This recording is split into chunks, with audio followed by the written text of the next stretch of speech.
Buenas noches, yo soy la doctora Jerry Villalobos y en nombre de ICOMED les doy la bienvenida a nuestro masterclass titulado Obesidad en la mujer, fertilidad, metabolismo y riesgo oncológico.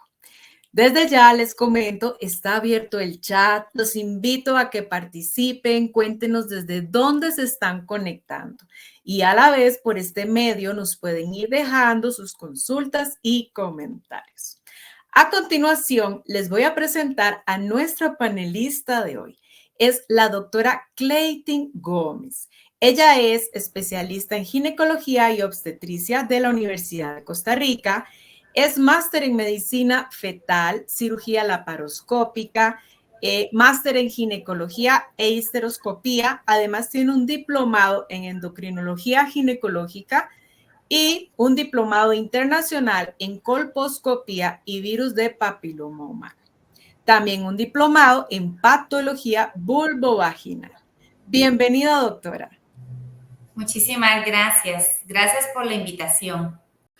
Bueno, entonces desde acá les vuelvo a recordar, los invito, pónganos en sus comentarios desde dónde se están conectando. Bien, nuestro tema de hoy, obesidad en la mujer, fertilidad, metabolismo y riesgo oncológico. Y es que más que un tema estético, la obesidad tiene un impacto muy fuerte en la salud de la mujer, desde enfermedades metabólicas como problemas cardiovasculares, diabetes, problemas mecánicos como la osteoartrosis, problemas a nivel de ya mental, depresión, ansiedad y aumentando también el riesgo de cáncer a nivel de mama, útero, ovario, entre otros tantos impactos negativos que afectan la salud. Así que para abordar este tema, saber cómo manejarlo en nuestros pacientes y obtener mejores resultados, hoy nos acompaña el doctor Mauricio Barahona, director del Instituto Costarricense de Metabolismo ICOMED. Les recuerdo nuevamente, está abierto el chat. Cuéntenos de dónde se conectan y sus consultas. Bienvenido, doctor Barahona.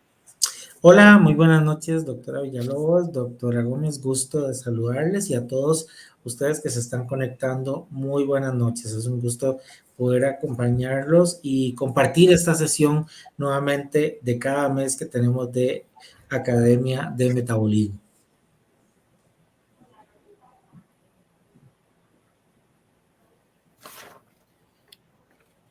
Bueno, muchas gracias al doctor Barahona por su presentación. Así que damos comienzo a este masterclass.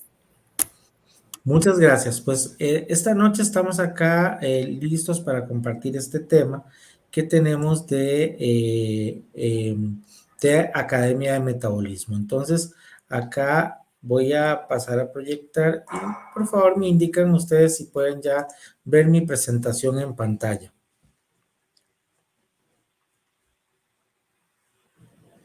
¿Sí? ¿Sí la ven?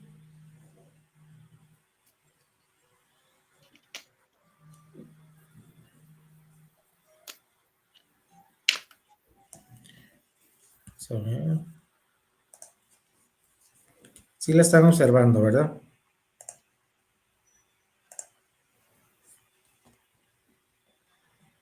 Muy bien, perfecto. Entonces vamos a iniciar, Dani, si nos confirmas por el chat para que sepamos que estamos bien proyectando la presentación. Bueno, la idea entonces de esta noche es tener este tema de obesidad en la mujer, de un perfil, digamos así, del peso, de riesgo de fertilidad, metabolismo y riesgo oncológico apoyado al tema de la mujer. Entonces, bueno, lo primero que quiero comentarles es que este tema va en relación con el Día Mundial de la Lucha contra la Obesidad que se celebró justamente, como ustedes pueden ver ahí en pantalla, el pasado 4 de marzo, lunes 4 de marzo. Y por el otro lado, el viernes 8 de marzo se celebró el Día Internacional de la Mujer. Entonces ven ustedes que en la misma semana coincidieron estos dos grandes eventos, el Día Mundial de la Lucha contra la Obesidad y el Día Internacional de la Mujer. Entonces con ese motivo empezamos a trabajar este tema. Por el otro lado, entonces, vean ustedes cómo el tema de obesidad en la mujer tiene un impacto epidemiológico muy significativo.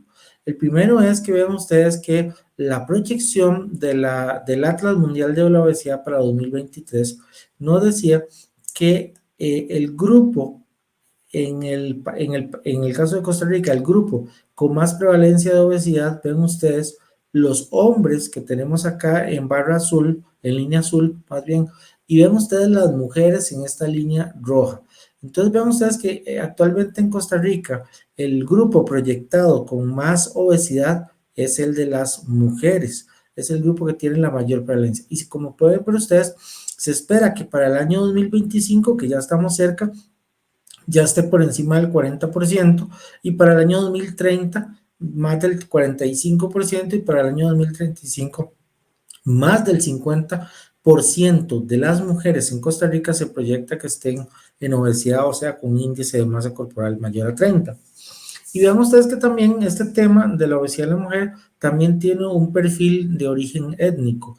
En el caso de los Estados Unidos, que tienen muy bien mapeado esta variable, vean ustedes que el grupo de mujeres blancas caucásicas es el que tiene menor obesidad, mientras que las mujeres hispanas tienen mucho más obesidad, y las mujeres de raza negra son las que tienen el mayor índice de obesidad en el caso de los Estados Unidos. Entonces vean ustedes que sí hay un comportamiento también étnico, y acá vemos que inclusive las mujeres hispanas en los Estados Unidos tienen mucho más obesidad que las no hispanas. Ahora, esto le lleva a una buena pregunta, y es si ser mujer per se es un factor obesogénico. Entonces aquí vemos esta pregunta. Bueno, esta publicación que les presento acá, de inicios de este año, de este grupo en Nápoles, en Italia, 2024, plantean que sí, definitivamente, a partir de las diferencias hormonales entre hombres y mujeres, sí hay diferentes distribuciones en el caso de la grasa, ¿verdad? Hay diferente distribución de grasa central y grasa periférica, y vean que también señalan una diferente preferencia por alimentos, siendo que los hombres prefieren en términos generales alimentos más altos en grasas, mientras que las mujeres prefieren principalmente o preferiblemente alimentos altos en carbohidratos. Pero ven ustedes que ellos hacen una revisión de la literatura y plantean que existen diferencias importantes de género en obesidad en los fenotipos. Por supuesto, esto que acabamos de decir, el fenotipo del hombre y de la mujer cuando se engordan es diferente, la distribución de grasa que ya comentamos, pero también vean ustedes que existen diferencias en la eficacia de fármacos, en la representación que hay de hombres y mujeres en los estudios clínicos, los resultados, por ejemplo, de la cirugía bariátrica son diferentes en hombres y mujeres. Entonces ven ustedes que hay una serie de variables que en la literatura se reportan distintas entre hombres y mujeres, de tal manera entonces que ellos plantean en este estudio, que en esta publicación, que el género sí es una variable importante cuando se está hablando del análisis de la obesidad. Entonces, eso es un factor importante. Entonces, vamos a iniciar esta sesión de Academia de Metabolismo hablando un poco de las etapas en la vida de la mujer, desde la menarca, la edad fértil o edad reproductiva, la transición menopáusica, inclusive hablando hasta de la posmenopausia. Entonces vamos a ir haciendo un poquito de recorrido por estos temas, iniciando, como ustedes pueden ver, hablando del tema de fertilidad en la mujer. Y en este sentido, entonces, lo primero que a uno se le viene siempre a la mente cuando le hablan del tema de fertilidad y obesidad en mujeres es el tema de ovario poliquístico. Entonces, esta es la diapositiva clásica que siempre hemos visto de ovario poliquístico, en donde básicamente decimos que hay dos grandes alteraciones en la paciente obesa con ovario poliquístico, que son la alteración metabólica y la alteración hormonal. Y siempre lo hablamos clásicamente, entonces decimos la alteración metabólica es la resistencia a la insulina, en donde esta paciente tiene hiperglicemia, tiene hiperinsulinemia, tiene rasgos, ¿cómo se llama?, del tipo metabólico, que tiende a tener obesidad central, aumento de la grasa abdominal, y por el otro lado tenemos que también tiene un perfil androgénico, ¿verdad? Tiene un perfil de baja producción de estrógenos, tiene un perfil androgénico aumentado, en donde ese perfil hace que tenga rasgos como hirsutismo, ¿verdad? Acantosis nigricans, tienen amenorrea, oligomenorrea, infertilidad en muchos casos. Entonces, bueno, esto es como lo clásico. Pero ¿qué hay nuevo en este tema de esta diapositiva clásica que ya todos ustedes la conocen? Bueno, vamos a comentar algunas cosas muy interesantes que hay en este tema. Y vamos a ubicarnos acá justamente en el hipotálamo. En el hipotálamo, que es esta zona central del cerebro, vamos a encontrar que el hipotálamo tiene varios núcleos o está compuesto por varios núcleos.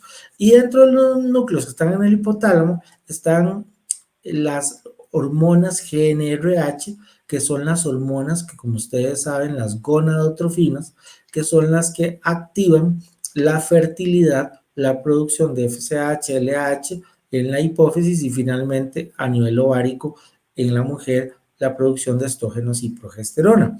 Bueno, por este lado tenemos las hormonas de la fertilidad y las neuronas GnRH son neuronas de la fertilidad. Por el otro lado tenemos más del lado nuestro, el lado metabólico y del hambre, tenemos las hormonas que están en el, más bien las neuronas que están en el núcleo arcuato, que son las neuronas del hambre y de la saciedad, que son las neuronas POMP y la neurona del neuropéptido Y. Y vean ustedes que tenemos unas neuronas acá de color verde, que son las neuronas que se llaman KISS, que son las neuronas que regulan los pulsos de producción de GnRH. Y vean ustedes que aquí en amarillo se establece una comunicación, una sinapsis entre las neuronas del hambre y las neuronas de la fertilidad. Entonces les hago la siguiente pregunta. ¿Qué relación tienen las neuronas del hambre con las neuronas de la fertilidad? ¿Tienen alguna relación? Y bueno, esta comunicación, vean qué interesante, se establece de esta forma. Lo que se ha visto es que las neuronas del hambre, que son las neuronas que regulan el hambre en el hipotálamo, están comunicándose con las neuronas de la fertilidad. Esto se le llama el crosstalk o la comunicación, la conversación entre neuronas. ¿Y qué conversan estas neuronas? Es lo interesante. Bueno, lo que se ha visto es que las neuronas del hambre le reportan a las neuronas de la fertilidad cómo está el estatus metabólico. Vean qué interesante. Las neuronas del hambre son sensibles a insulina y a leptina y por lo tanto estas neuronas detectan los niveles de grasa en el cuerpo y saben cuánta grasa hay en el cuerpo. Entonces, ¿qué es lo interesante? Lo interesante entonces es que le dicen a la neurona de la fertilidad, por ejemplo, vamos a ver el caso de que estemos en una desnutrición severa, por ejemplo. Entonces los niveles de leptina e insulina van a ser muy bajos. Estas hormonas detectan que hay muy poca reserva de grasa en una paciente mujer con desnutrición severa. ¿Y qué pasa? Esta comunicación de las neuronas que detectan las reservas de grasa le dicen a las neuronas de la fertilidad, parece que no es buen momento para la fertilidad porque hay muy baja reserva de grasa, muy baja reserva de energía, por ejemplo, en un caso de desnutrición severa.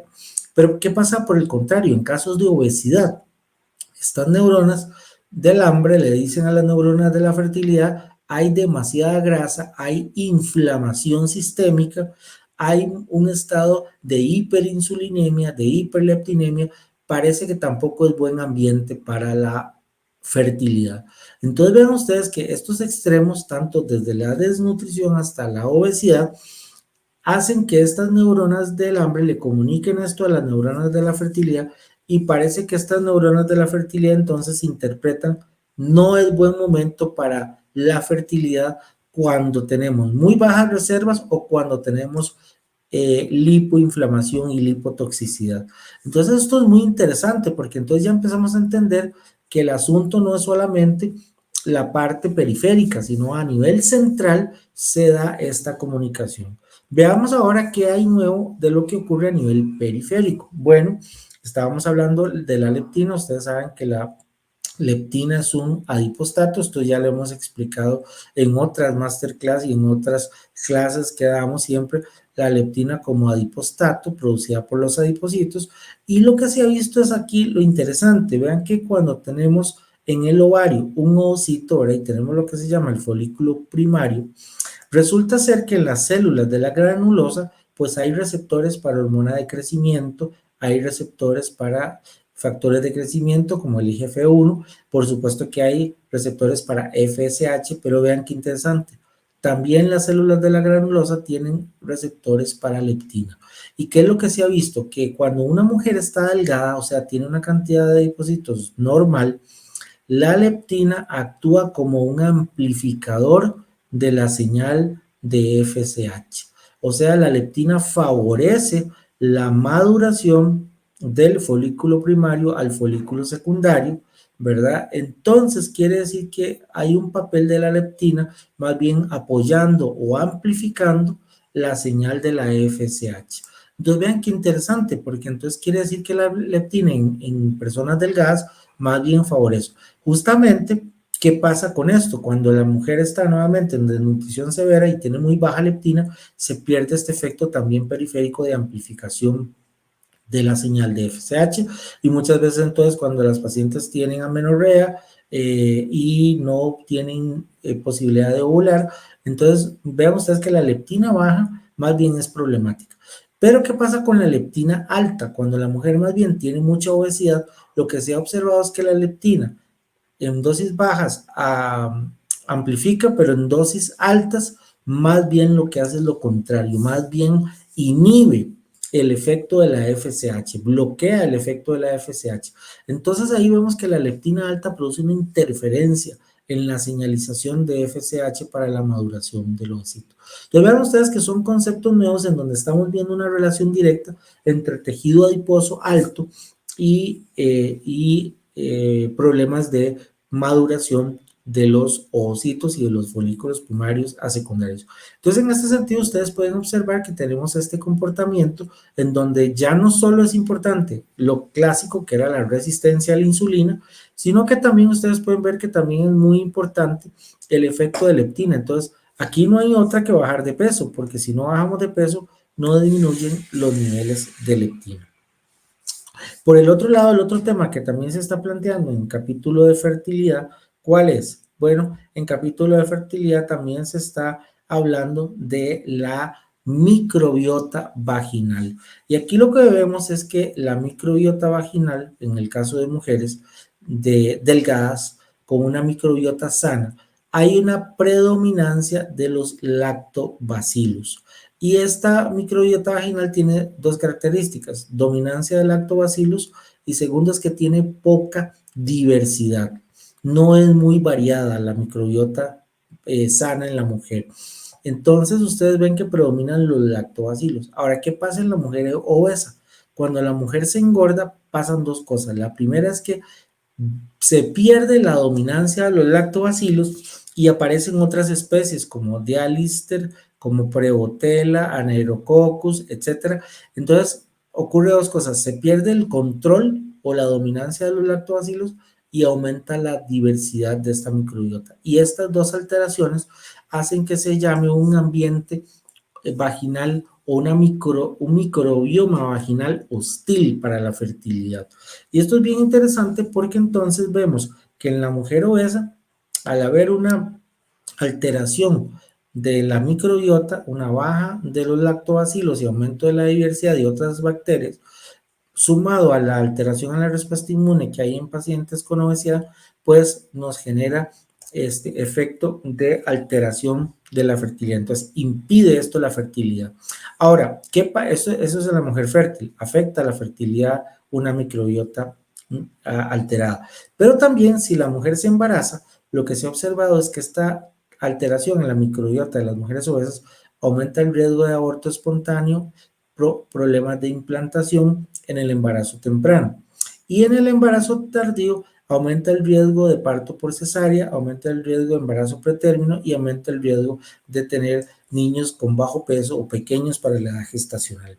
Entonces vean ustedes que también en la paciente con obesidad se altera la microbiota y esto también nos genera, por supuesto, como ustedes pueden ver, alteraciones de tipo que inciden en la fertilidad. Otro gran tema en la mujer que está en edad fértil es qué tanto impacto tienen los anticonceptivos y la terapia de reemplazo hormonal en el peso. Y bueno, esto es un tema que nosotros le llamamos obesidad farmacológica. Y ven que en este metaanálisis de 2019 revisan diferentes medicamentos que se les llama medicamentos obesogénicos, como los antidiabéticos, antihistamínicos, antipsicóticos y otros, que como efecto secundario producen aumento de peso. Entonces voy a ampliar aquí en la imagen para que ustedes puedan observar más en detalle qué es lo que ocurre. Aquí tenemos los anticonceptivos orales. Bueno, y la terapia de reemplazo hormonal. Y ven ustedes la gran variabilidad, vean ustedes, en el rango que tiene el efecto de los anticonceptivos como o la influencia que tienen los anticonceptivos en el peso. Entonces podemos ver anticonceptivos que tienen efecto neutro, otros que más bien bajan el peso y otros que más bien aumentan el peso. Entonces ven ustedes que tenemos una variabilidad muy, muy grande. Desde unos que lo bajan, no la minoría, la mayoría que lo pueden aumentar. Y a algunos que tendrán efecto neutro. Entonces lo que se observa es que es muy variable este tema y aquí muchas veces el paciente nos llega a la consulta de control de peso y nos dice, es que la pastilla que me mandó el ginecólogo, la ginecóloga, me hizo aumentar de peso. O por el otro lado nos dicen, la pastilla que el ginecólogo me mandó me tiene muy bien con el peso. Entonces vemos una gran variabilidad y en esto yo le comento siempre a los ginecólogos, ¿verdad? Que esa es la forma fácil en que pueden pasar casi que de héroes o a villanos, ¿verdad? Si le mandaron un anticonceptivo que la paciente percibe que les aumentó el peso, terrible con el tema del peso y la anticoncepción. Bueno, pero estos son temas que es muy frecuente que la consulta lo tengamos que revisar y muchas veces tenemos que comunicarnos con el ginecólogo para ver este tema o analizar en conjunto este tema. Bueno, ya cuando pasamos al momento del embarazo, ya tenemos iniciado el embarazo, vean ustedes que acá la palabra obesidad, cuando la paciente está en el día 1 del embarazo, no, o sea, solo el hecho de que la persona, la mujer empiece un embarazo con esta palabra obesidad, vean ustedes que le expone le expone al menos a unas, al menos a unas 15 patologías de inicio de entrada que aumenta el riesgo en el embarazo. Entonces, ¿qué quiere decir? Mujer obesa que se embaraza el día 1 sin que haya pasado nada más, ya tiene 15 patologías en riesgo.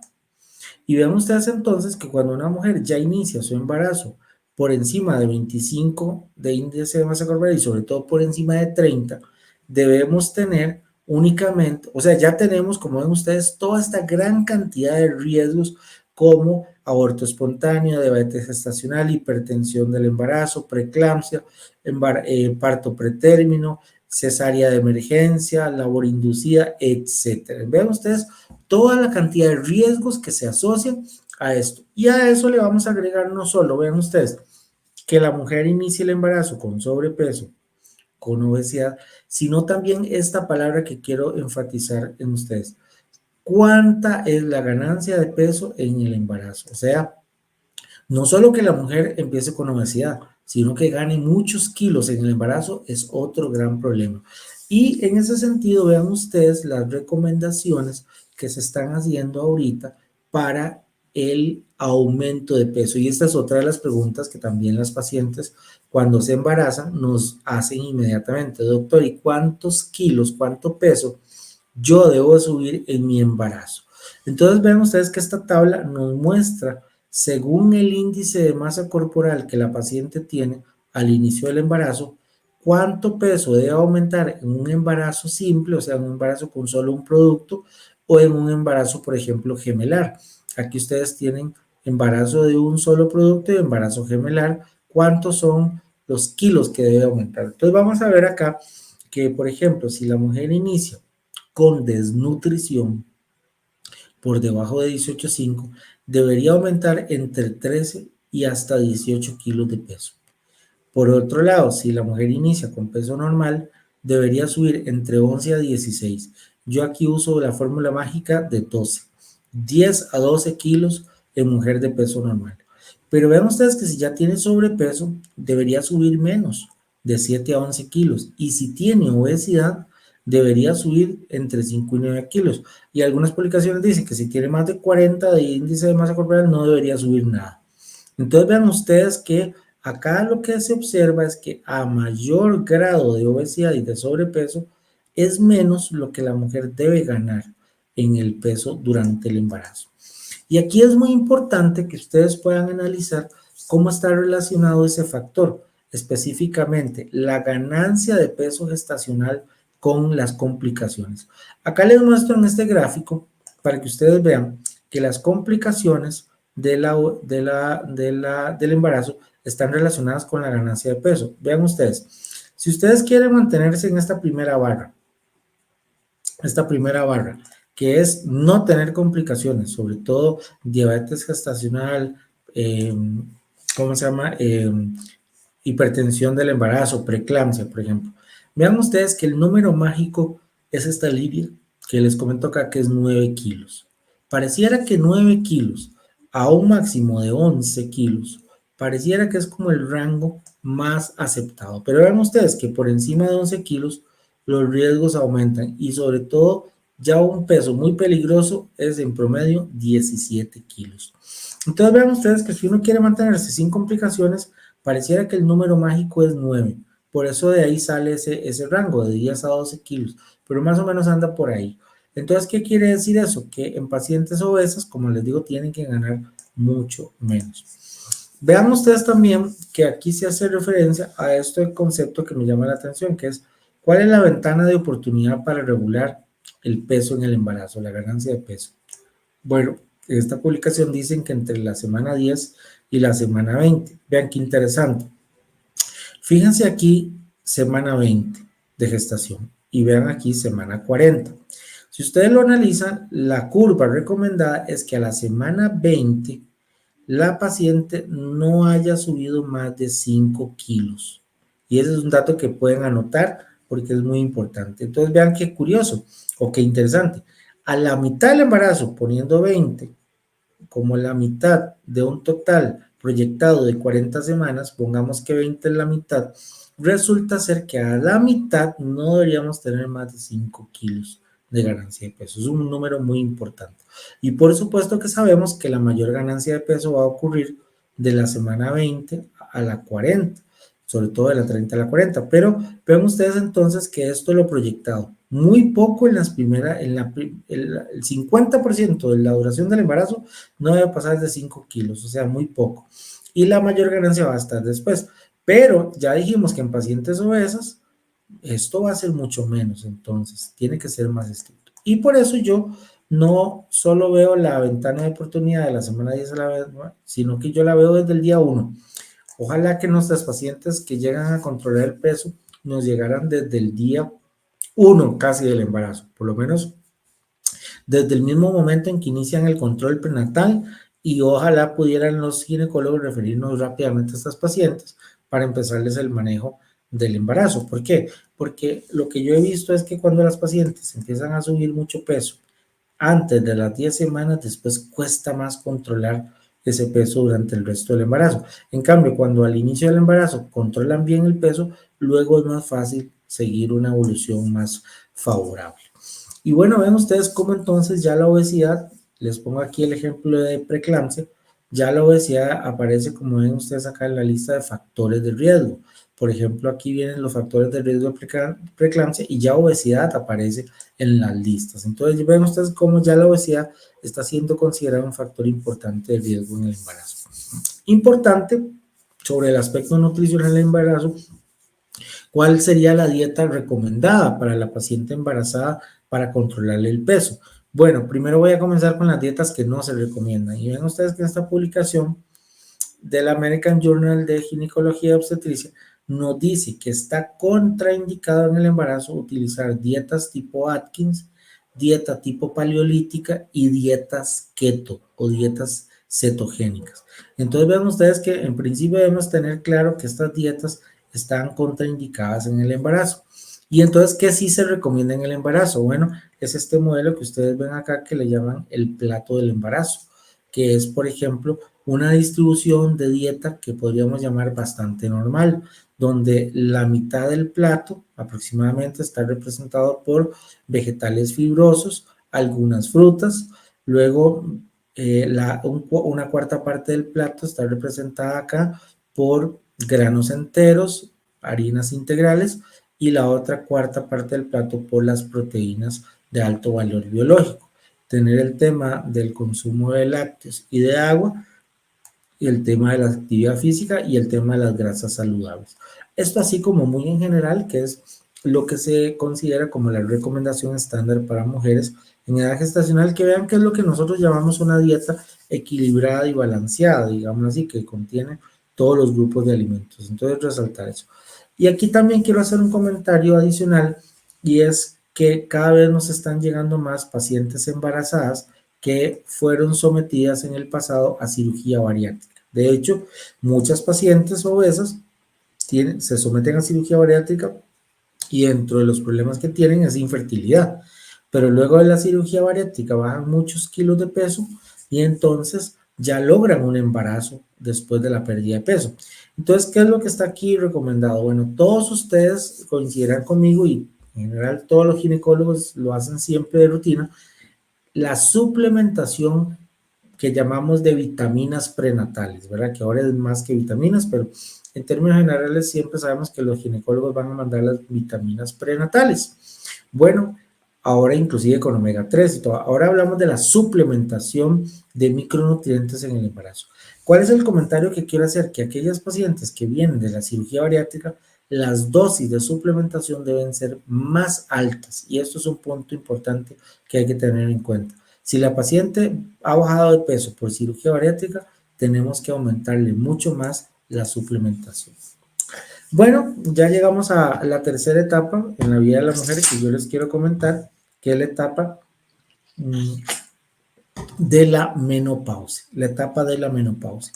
En esta etapa vemos ya otros cambios diferentes, más bien vemos el inicio de la declinación de estrógenos, ¿verdad? La deficiencia de estrógenos, y entonces vemos que se dan algunos factores, algunos cambios en la mujer. Uno es el aumento del peso, otro es el aumento de la grasa abdominal, otro es la pérdida de masa muscular y la disminución de la actividad física, sumado también a las alteraciones en el sueño y en el estado de ánimo. Entonces, ahora sí, digamos, ya sabíamos, ¿verdad?, que se aumenta de peso en la menopausia, pero vean qué interesante que ahora ya publicaciones más recientes hablan de este concepto, obesidad menopáusica. Vean ustedes, obesidad menopáusica. Y entonces, ya esto se considera otra entidad dentro del estudio de la obesidad, obesidad menopáusica. Y vean ustedes que dentro de las causas que se describen, como les digo, en el concepto clásico, decíamos, bueno, es que es la baja de los estrógenos. Bueno, resulta ser que vean ustedes que este concepto de obesidad menopáusica está relacionado con factores fisiológicos como la edad, pérdida de masa muscular y disminución de la tasa metabólica, o sea, el metabolismo se pone más lento en las mujeres en la menopausia, pero también los factores hormonales, hipoestrogenia, que es como el más clásico, bajo estrógenos. También vean cambios en el estilo de vida, en la vida de la mujer en esta etapa, como por ejemplo, consumo alto de calorías, bajo consumo de fibra, ¿verdad?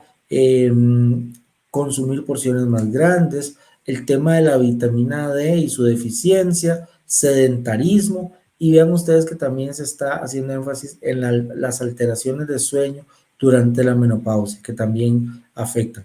Y también factores emocionales, depresión, ansiedad, trastornos o cambios de ánimo, irritabilidad o alimentación de tipo emocional.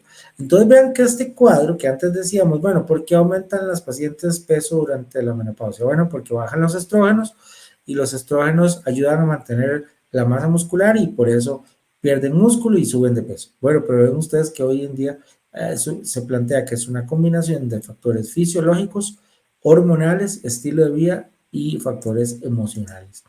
Y vean qué interesante, por ejemplo, sumado a la baja de estrógenos, tenemos también aumento del cortisol y disminución de la melatonina. en la paciente con menopausia. Esto genera alteraciones de sueño, alteración del ritmo circadiano, ¿verdad? Y aumento de la obesidad. Y también la parte de aumento de la obesidad, específicamente de la adiposidad visceral, sumado, como decíamos, a cambios en el estilo de vida. Entonces vean ustedes que la paciente menopáusica tiene cronodisrupción, ¿verdad? O cronoobesidad, que es lo que llamamos en este concepto. Entonces vean ustedes que sí, desde que empieza la menopausia temprana, ya la paciente tiene disminución de sus estrógenos, ya empieza a tener cambios que aumentan el riesgo cardiovascular, ya en la menopausia tardía tiene aumento de grasa, sobre todo abdominal, pérdida de músculo, se pone su tasa metabólica más lenta y ya en la posmenopausia vemos bajos estrógenos, aumento de FSH, aumento de masa grasa, disminución de masa muscular, alteraciones de sueño, etc. Y ya riesgo cardiovascular. Entonces vean ustedes que este cuadro resume muy bien lo que va atravesando la paciente durante la transición menopáusica. Bueno, por último, un par de comentarios breves sobre el tema de cáncer en la mujer. Bueno, sabemos que la obesidad produce, entre otras cosas, no solo una disminución de la respuesta inmunológica, sino también un favorecimiento de factores de crecimiento que favorecen la progresión del cáncer. Entonces, recuerden que la obesidad es un estado crónico inflamatorio de inflamación de bajo grado. Y eso genera que el sistema inmune también esté alterado en las pacientes con obesidad. Y esto favorece el crecimiento de tumores. ¿Cuáles tumores específicamente? Bueno, como ustedes ven acá en el caso de mujeres, el riesgo, vean ustedes, por cada 5 puntos del índice de masa corporal, o sea, aquí no estamos hablando de mujeres con obesidad severa, estamos hablando de que con solo que una mujer aumente 5 puntos del índice de masa corporal, por ejemplo, el riesgo de cáncer de endometrio aumenta en 1.59. O sea, solo subiendo 5 puntos, por ejemplo, vamos a decir los números redondos, pasando de 25 a 30 de índice de masa corporal o de 28 a 33. O sea, por cada 5 puntos que se aumenten, vean ustedes cómo se incrementa el riesgo de cáncer de endometrio, vesícula, adenocarcinoma de esófago, riñón, cáncer de mama posmenopáusico, etc. Vean ustedes cómo aumentan todos estos cánceres por encima, con solo aumentar 5 puntos del índice de masa corporal. Entonces, bueno, como ven, podríamos decir que a todo mundo le cae mal engordar, pero a las mujeres les cae más mal engordar. ¿Por qué? Porque en las mujeres se combinan factores metabólicos, insulinoresistencia, inflamación, disbiosis de la microbiota intestinal, alteración, disfunción inmunológica y además disfunción hormonal. O sea, este extra es muy importante o tiene mucho impacto en la mujer con obesidad. Que todos estos otros factores que también están presentes en los hombres, también los hombres tienen disfunción de la microbiota, tienen insulinoresistencia, pero el factor hormonal parece que pesa más en la mujer con obesidad. Entonces vean ustedes que desde la adolescencia y ahora con el tema de que tenemos un aumento de la obesidad en adolescentes, es muy importante que a lo largo de todas las etapas de la vida de la mujer tengamos presente el impacto de la obesidad. Así que bueno, conmemorando en este mes entonces, este mes de la lucha contra la obesidad y también del Día Internacional de la Mujer, pues hemos hecho estas reflexiones con ustedes en esta sesión. Así que bueno, pasamos entonces ahora a los comentarios y preguntas que ustedes puedan tener.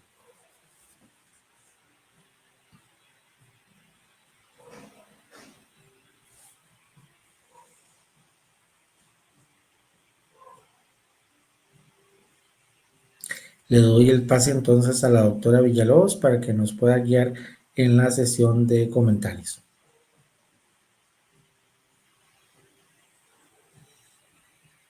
Doctor, por esta charla tan valiosa, tanta información, siempre estando pues a la vanguardia. Antes de pasar a escuchar un poco sobre la experiencia de nuestra panelista relacionada a este tema, voy a dar acá saludos a algunas de las personas que nos han comentado. Está Valentina, saludos. Dice también Hulda Moreno, se conecta desde Ecuador. Tenemos por acá también a Ismael Ureña desde San Pedro de Costa Rica. Tenemos a Paola Zúñiga desde Moravia, Laura Orozco desde Heredia. Bueno, les vamos de una vez recordando, pueden ir haciendo sus preguntas, comentarios por medio del chat.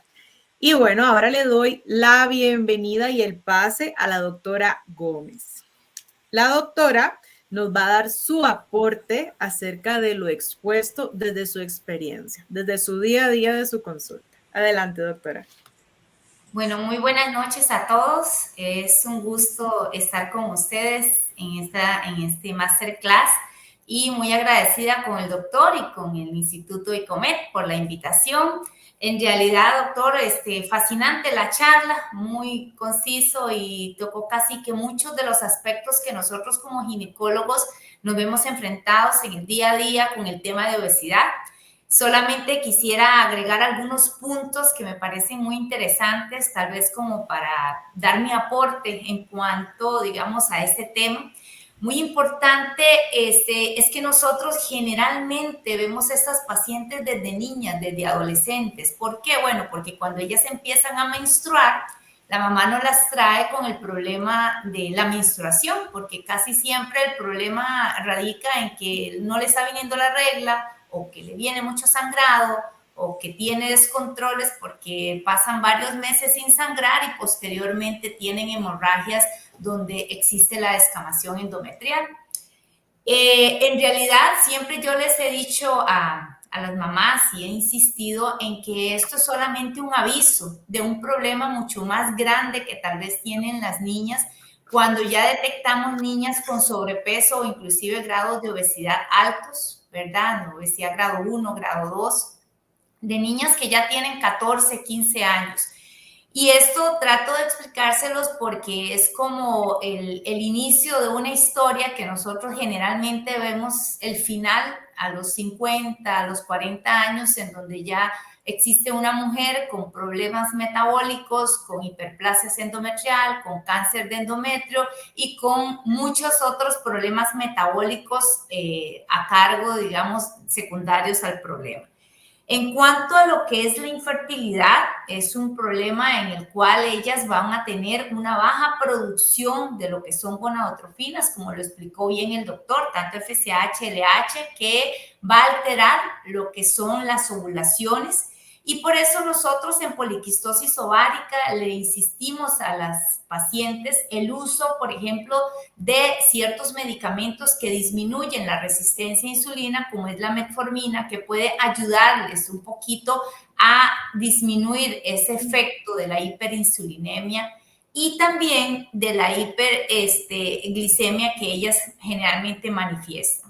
Nosotros tenemos que estas pacientes con una pérdida del 10% de peso, muchas veces logramos que ovulen en estas etapas.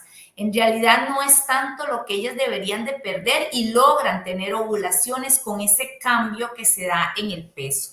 Además, es muy importante recordar que ese tejido periférico y la grasa periférica es un tejido que nosotros por años hemos visto como un tejido inerte, como algo que está ahí, la grasa depositada. Sin embargo, cada vez nos damos cuenta que es un tejido metabólicamente activo y que produce muchas hormonas.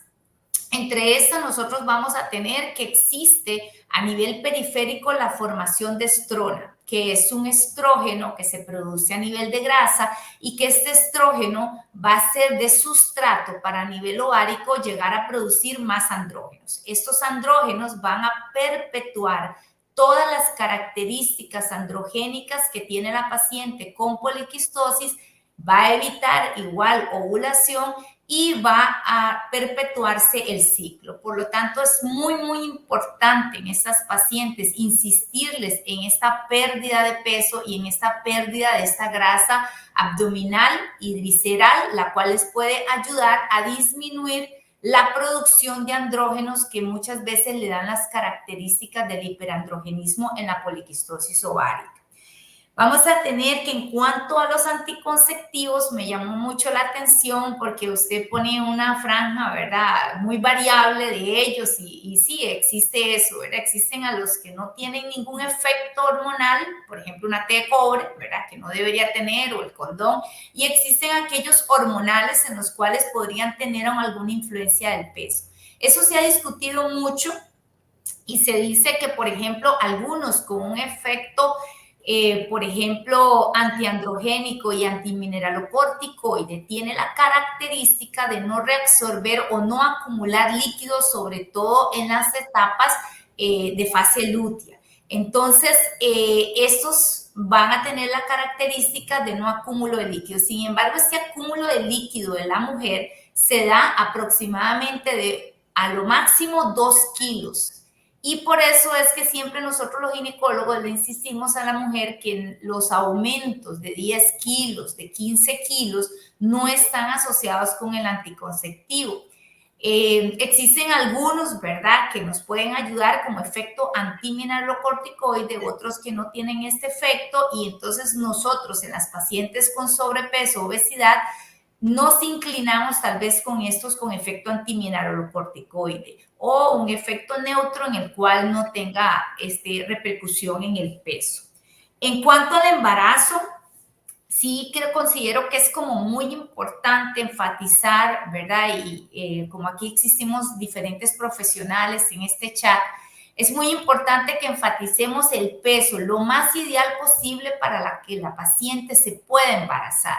Porque una vez que la paciente esté embarazada vamos a tener ganancia de peso, pero si nosotros podemos capturar esa paciente en una consulta preconcepcional, debemos insistirle y ojalá presentar este montón de complicaciones, las 15 complicaciones que ya una paciente por sí puede mostrar, con lo que el doctor nos mostró para poderle mostrar a ella todas las complicaciones que pueden venir al producirse un embarazo en estas condiciones.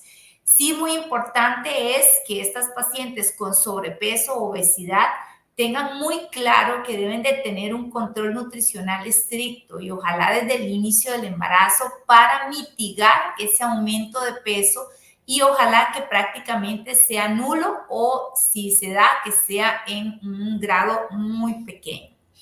Luego, recordar que todas aquellas pacientes que desarrollan diabetes gestacional, hipertensión, preeclampsia durante el embarazo, pueden ser pacientes candidatas para el desarrollo de estas patologías posterior al embarazo. Eso es muy importante que las pacientes lo tengan presente porque muchas veces encontramos pacientes con peso normal que aumentan 20, 25 kilos en un embarazo. Y a todo el mundo le parece eso normal porque están embarazadas, bueno, sus familiares, ¿verdad? Les parece normal porque están embarazadas o a ellas mismas les parece que es un proceso normal. Sin embargo, hay que recordar que muchas de estas pacientes desarrollan diabetes gestacional y el 10% de ellas quedará siendo diabéticas. Entonces, es muy importante recalcarles que hay patologías que pueden continuar después del embarazo y que probablemente lo mejor sería evitar. En la menopausia es muy importante que este hipoestrogenismo que enfrenta la mujer, más todo el conjunto de otros factores, puede llevarla a tener ese aumento de peso. Por lo tanto, nosotros también hemos insistido los ginecólogos en que la terapia hormonal es una ayuda para disminuir este efecto metabólico y este aumento de peso en la mujer. Así que las mujeres que usan terapia hormonal van a aumentar menos de peso y van a tener menos impacto, por supuesto, aunado a una buena alimentación y a la actividad física. Es muy importante entonces que aquella mujer que no tenga contraindicación de utilizar una terapia hormonal la utilice. ¿Por qué? No solamente por no aumentar de peso, como dijo la doctora Villalobos, no es una cuestión de estética, es una cuestión de salud. Porque en la menopausia va a aumentar de peso, incrementa todo el riesgo oncogénico, incrementa el riesgo de enfermedades metabólicas y además una serie de enfermedades secundarias al sobrepeso y a la obesidad. Por lo tanto, la terapia hormonal se defiende hoy en día como que nos va a ayudar a mantener el peso y a tener un control en ese aumento de peso excesivo y a ese acúmulo de la grasa abdominal. Entonces, más que todo, concluyendo, vamos a ver cómo la obesidad desgraciadamente está aumentando y se está incrementando esta patología conforme pasen los años. Tenemos que tratar nosotros desde la adolescencia de explicarle a todas estas mujeres el riesgo que tienen a futuro de presentar este aumento de peso y de que esto se puede tener desenlaces inclusive oncológicos. Por ejemplo, en terapia hormonal, en la menopausia, a las personas les da mucho miedo usar terapia, que por el cáncer de mama, que por, ¿verdad? Y entonces uno las escucha con ese gran temor, pero aumentan 15 kilos de peso. Y ese aumento de peso es una producción constante estrogénica y un estímulo estrogénico tanto a nivel de mama como a nivel endometrial. Y esto es un factor de riesgo muy importante para el desarrollo de esos dos tipos de tumores. Bueno, no sé, esos eran mis comentarios. Felicitar al doctor, ha sido una charla demasiado productiva, muy buena, muy actualizada. Y de verdad que lo felicito, doctor. No sé si alguien tiene alguna duda en algo que pueda aclarar, con muchísimo gusto.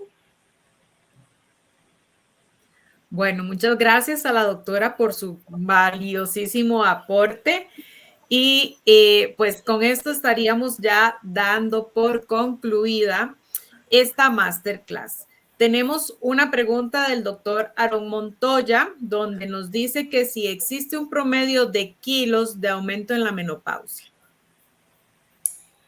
No, doctor, vieras que eso no existe. En realidad eso es muy relativo de cada paciente. Yo considero que si la paciente tiene muy claro que este cambio y esta transición de su vida necesita y requiere adecuados hábitos digamos, hábitos de vida.